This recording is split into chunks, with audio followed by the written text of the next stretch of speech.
Hey, what's good? My name is SATURDAE, and this is part 12 of my EDM Production Series. So last time we got the first half of the song pretty much done. What I want to start with today is doing some submix mixing, and then we are going to start working on the second half of the track, and things are going to start kind of like falling into place. So I want to start with the drums, and when I'm working on submixes, I usually like to go to the most active part of the track where those elements are at. So I'm going to go to this verse here where all the kind of percussion's going on and stuff.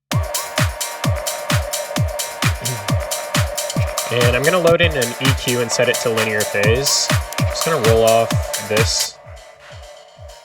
Just don't need it. I'm going to use a dynamic EQ here because I don't want to reduce this section really. I just want to control it a little bit. And I'm going to go a lot softer than I would individually as well.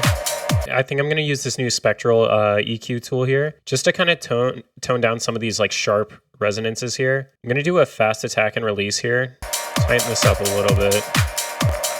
And for EQ on the drums, I think that's pretty much all I want to do. The next thing I'm going to do is I'm going to load in 2 compressors. I'm going to load in a distortion plugin, which I'll go over in a second. And I'm going to load in a limiter. I'm going to use a Pro L2. That's part of FabFilter. It's just my favorite limiter. It's really good. And this first compressor, what I'm going to do with it, I'm going to keep it at default settings, so it's still a relatively fast attack and fast release. I am going to soften this knee up a little bit.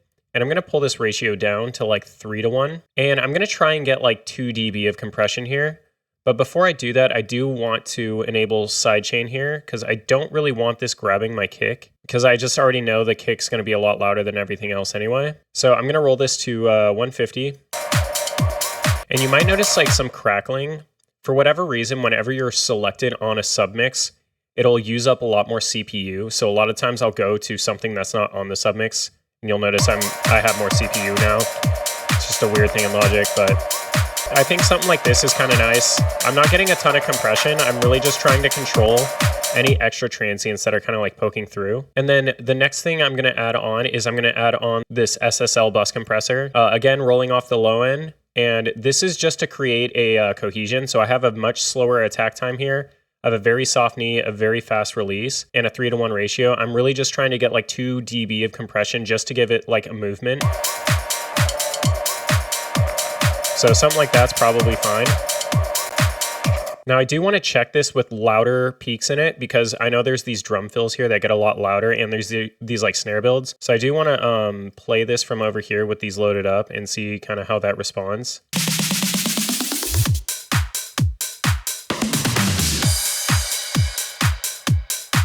So it seems like it's all right. So now I have some nice compression, just controlling any extra transients that are trying to get through. And I have this bus compressor just to give a slight movement and put them kind of like in the same mix. Bus compressors, again, those are used for like, it's called glue, but it's really to like put them all in a similar space. And we also did another stage of that with the percussion sum here, but we're doing it again here. And something to kind of reiterate is the way that you're going to achieve loudness through EDM is you have to do compression at the individual, the submix, and then in stages. So I start really aggressive and then each chain in it, I get less aggressive. So that's why for this submix, I didn't really like go crazy with this. I just did like a couple of dB and I did like a softer knee on it than normal. You're going to see that as we compress a little bit more. We're just trying to grab any of those extra transients and like gently push them down over time so that by the time we get to mastering, we can crank everything really loud. And next up, I'm going to saturate these drums. So this is a plugin called Decapitator. It's a really cool saturation plugin. I'm going to roll off some of these lows here. I'm going to roll off a tiny bit of the highs. I might push it a tiny bit to brightness, but I want to be careful about adding too much brightness. And I'm just going to pull this up until it sounds good.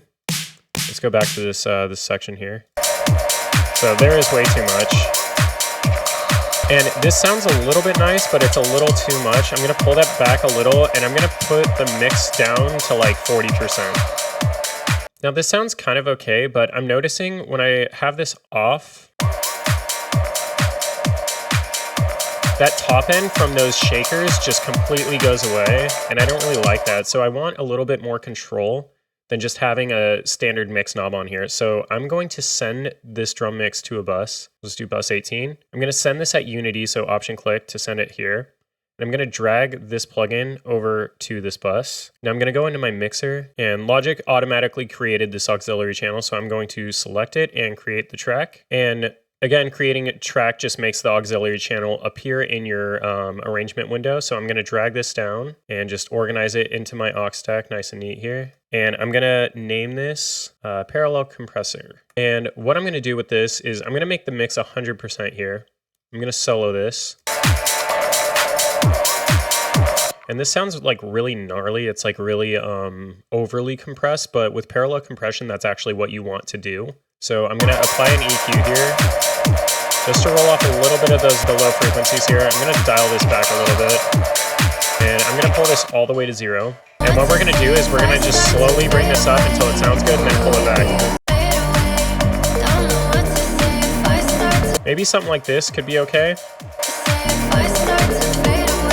And generally how parallel compression works is you'll send it to a separate bus, and you'll just set a really aggressive knee, a really strong ratio, and you'll crank it until you get like 20 dB of reduction like this. You'll match your output gain as normal. So you get this like really compressed sound, and then you kind of dial that in, and it gives you like a nice like subtle saturation and makes your drums a lot fatter. The reason why I sent this to a bus rather than having it on just using the mix knob is literally the same thing. However, there's one thing that you don't get with the mix knob, and that's volume control of this. So that's why I sent it over here, because just using the mix knob, it wasn't enough. I also wanted control of the overall volume of this independent. So now these are gain matched, so I can kind of see which one I like better. So let's try Decapitator. I think I like the Decapitator more in this instance. It's just adding like a very subtle like saturation that just sounds a little bit nicer than what this is adding. Again, I also have this on the clean setting, so it might sound different on the punch, but I'm going to keep Decapitator on there now. And so now we have this parallel compression bus that we can use for our drums. So this is our drums before and after parallel compression.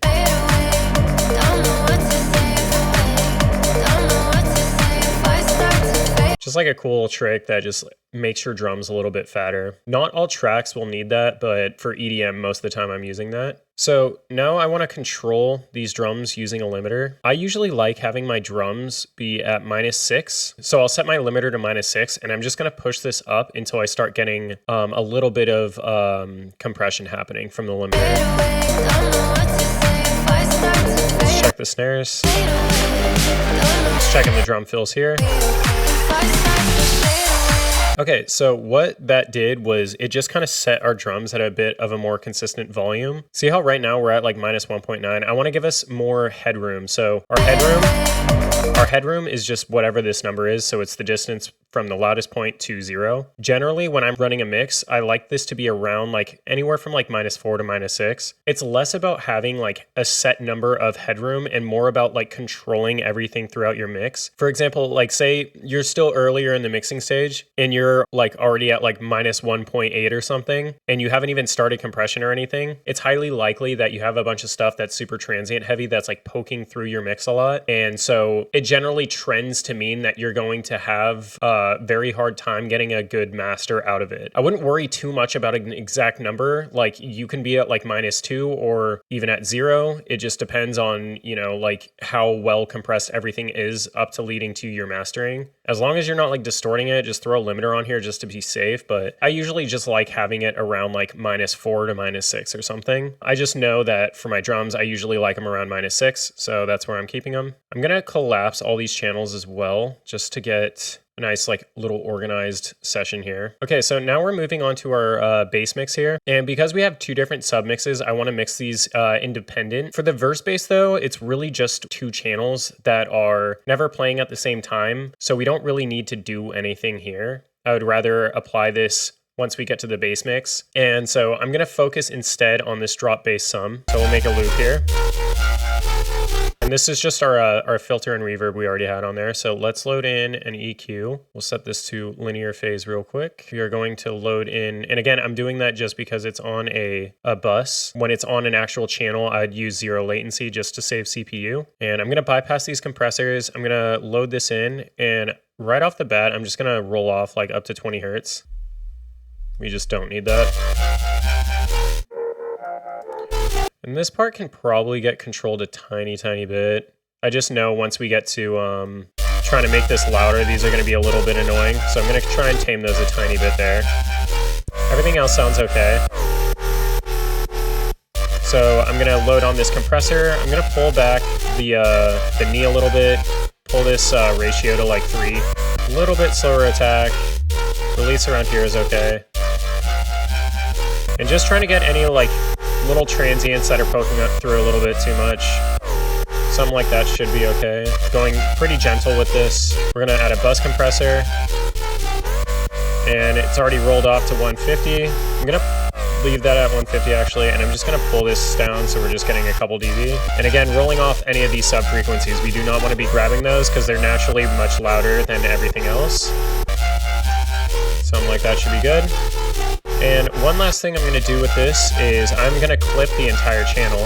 And the reason I'm doing that here and not later is because once we get to the bass mix, the verse basses are going in there, and that's mostly sub frequencies. So I don't really want to capture all of those with this clipper. We're going to still get some with this, but it's not going to be as egregious. And what I'm going to do is I'm going to move this soften up to like 50% here. And I'm going to try and get like 2 to 3 dB. So I'm going kind of gentle here with the clipping. Again, keep in mind, we already clipped all of these sounds pretty aggressively too. So I'm trying to, as best as I can, retain some dynamics in these. And before and after.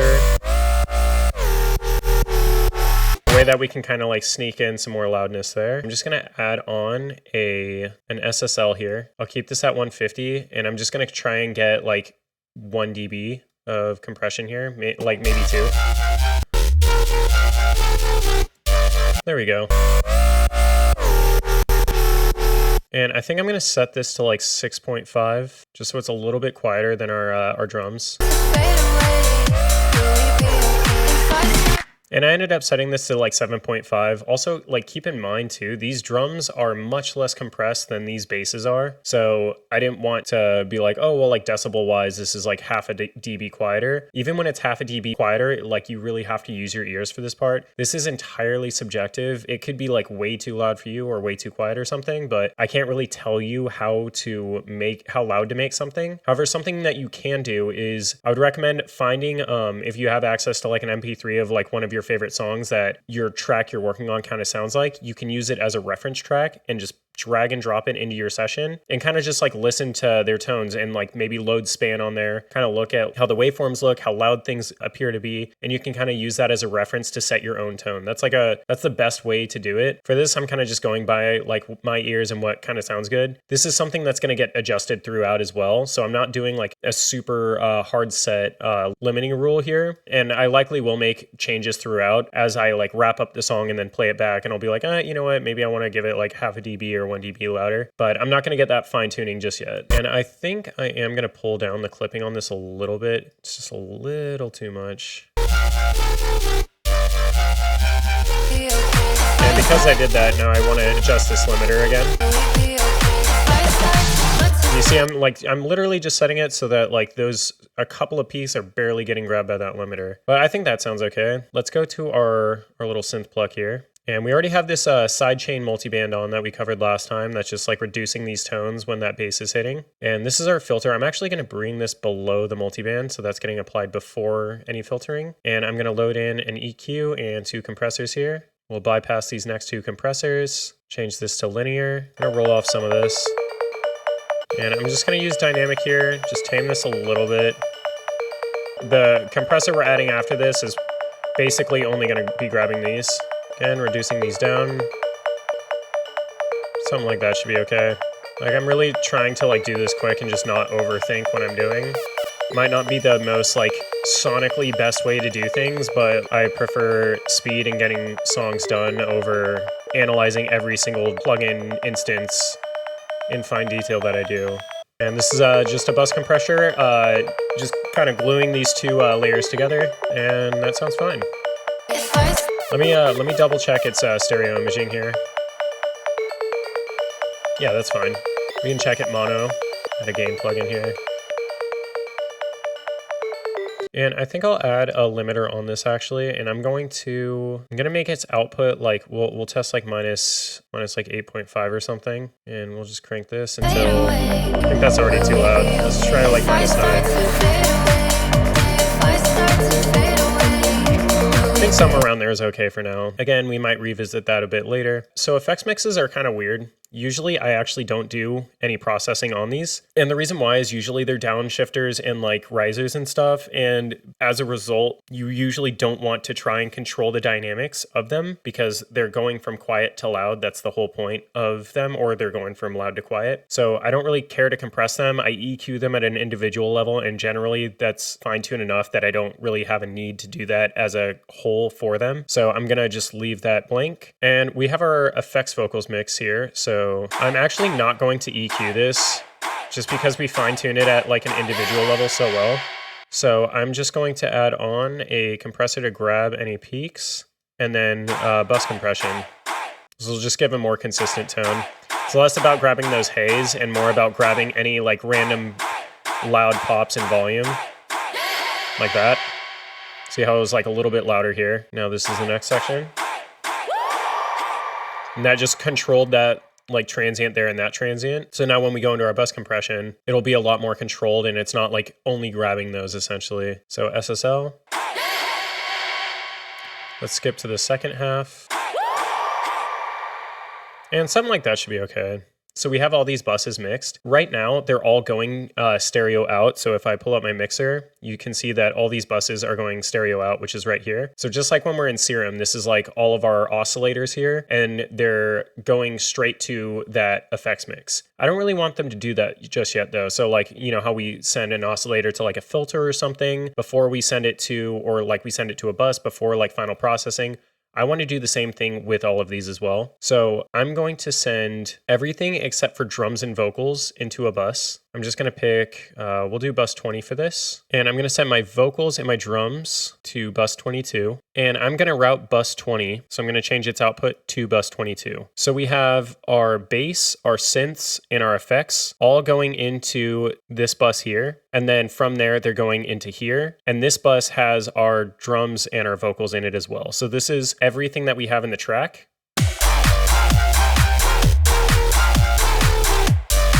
And that's everything independent of our reverb and our delay. So I want to make these tracks real tracks. So I'm going to control click and create track on both of these. I'm going to bring them above our aux stack here. You do not want to bring these into the aux stack, by the way. If you do that, it'll like mess up everything. You won't have like any output, or it'll like sound really strange. So I'm going to give these different icons real quick. I'm going to make them these. And we're going to name bus 20. That's the one that's routed with the bass, synths, and effects and everything. I'm going to name this one rear mix. And I'm going to name this one back comp. So if we solo our rear mix, it sounds like this.